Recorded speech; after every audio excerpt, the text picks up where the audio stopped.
Sam, Scott Story writes in and wants to know, how do you keep your sponsors happy? How do I keep my sponsors happy? Well, obviously, they're happy when you do well out on the racetrack, but there's also a lot of other things that go into that. We have hospitality suite visits that we do pretty much every weekend. There's interviews. Obviously, the better that you represent your sponsors, not only in those interviews, but also in the meet and greets and things like that, the better off you're going to be doing. We also go to various different places. This last week, we went to the Houston area to visit a Mobile One refinery and to do some things with employees. So obviously, the better you can do with that, the more you keep the employees on board, and the happier you make them, the better off that you're going to do. Another thing that we're doing right now that is a big Mobile One thing is we're doing the Show Your Mobile One Challenge. You can go to showyourmobile1.com, have an opportunity to upload your own video by August 31st.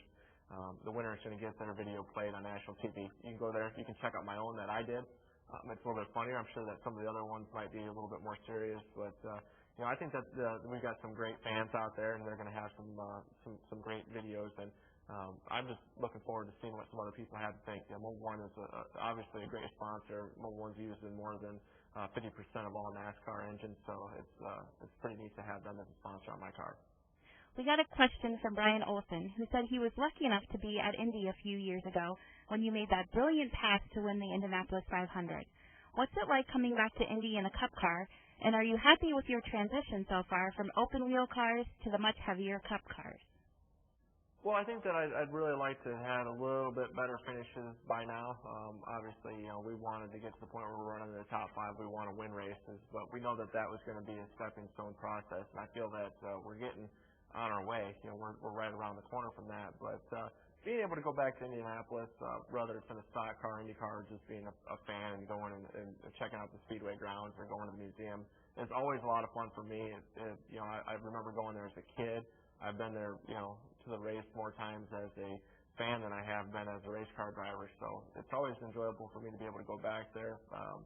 Thanks for being so supportive of our Indianapolis 500 win and how I got the job done at the end of it. But when it comes down to it, it's always fun to be able to go back to Indianapolis. That's a great amount of fun there, and looking forward to at some point in time being able to be a Brickyard 400 winner. Whenever we interview a NASCAR driver, we always get a question like this from Brandon Hughes in Fort Collins, and he wants to know, would you support a NASCAR track being developed in the Denver area? Definitely. I mean, we're always looking to go to new venues.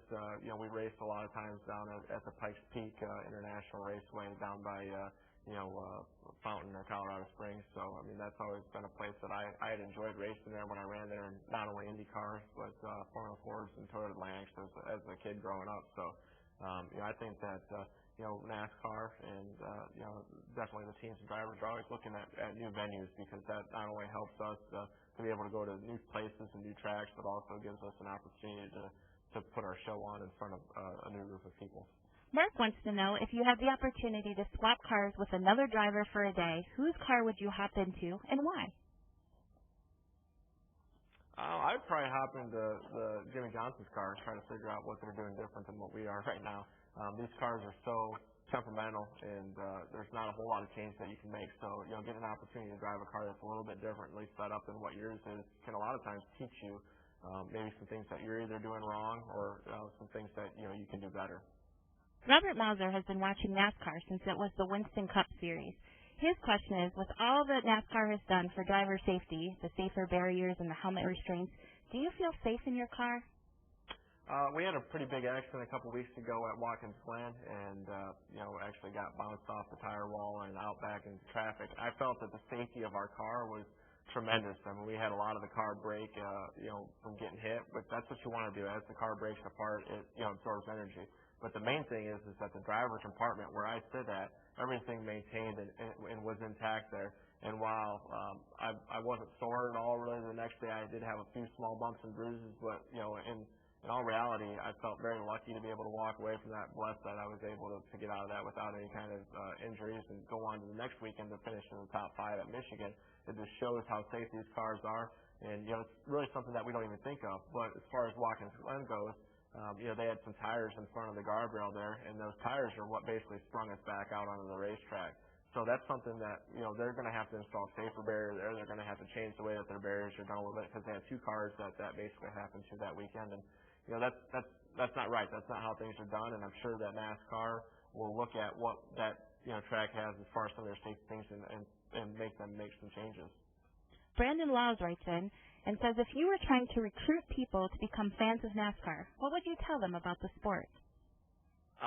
Probably the thing that I would tell them, about our sport is that we have incredible, side-by-side racing, 43 cars out there. And there's 43 different, personalities as far as drivers out there. The accessibility, of the drivers is by far, better than, any other kind of sport, I think. We are a fan-based sport. We go out, we have driver autograph sessions every week. The drivers go out and sign autographs at their souvenir trailers. I mean, there's just a lot of places and a lot of different sporting events that you're going to go to that you're never going to have an opportunity to get that close to the person that's, that's playing in the game or that's, the athlete that's taking part in that sport.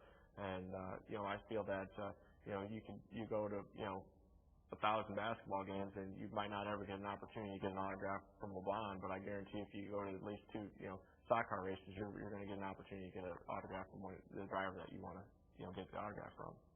Sam, Denise Bridges wants to know, with so many women now watching NASCAR, why are women not breaking out in the sport like they have in the IndyCar races?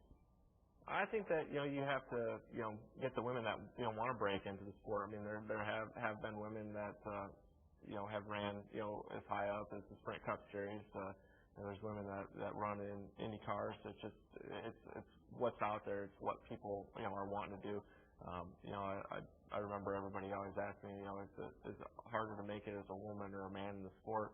I'd say that there's probably less women that start off wanting to be race car drivers, so it probably would be a little bit more difficult. But I think that you just have to see that right person. There's going to be a time where there's going to be, a woman that gets up in the Sprint Cup Series that runs well. It's just, finding the right person. I mean, it's definitely a difficult series to run in, and it's not easy. I think that when it gets down to it, that there will be before too much longer.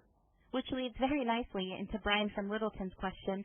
He wants to know, do you think Danica Patrick should make the jump from IndyCars to NASCAR? Well, I think that, Danica is going to, make her choice regardless of what I tell her to do. But, it's definitely, something that people have talked about for a long time. I think that, a lot of people have asked me what I would tell her if she asked me. I would tell her, go out, run a couple races, run in the Truck Series, run in the Nationwide Series race, see if it's something you even like doing, because it is a lot different than driving IndyCars. And it might be something you hate, and it doesn't matter how much money you make. If you don't like what you're doing, you're not going to enjoy life. So, I would say to her to go out and to run a little bit. But I could see that as a possibility of her trying it out.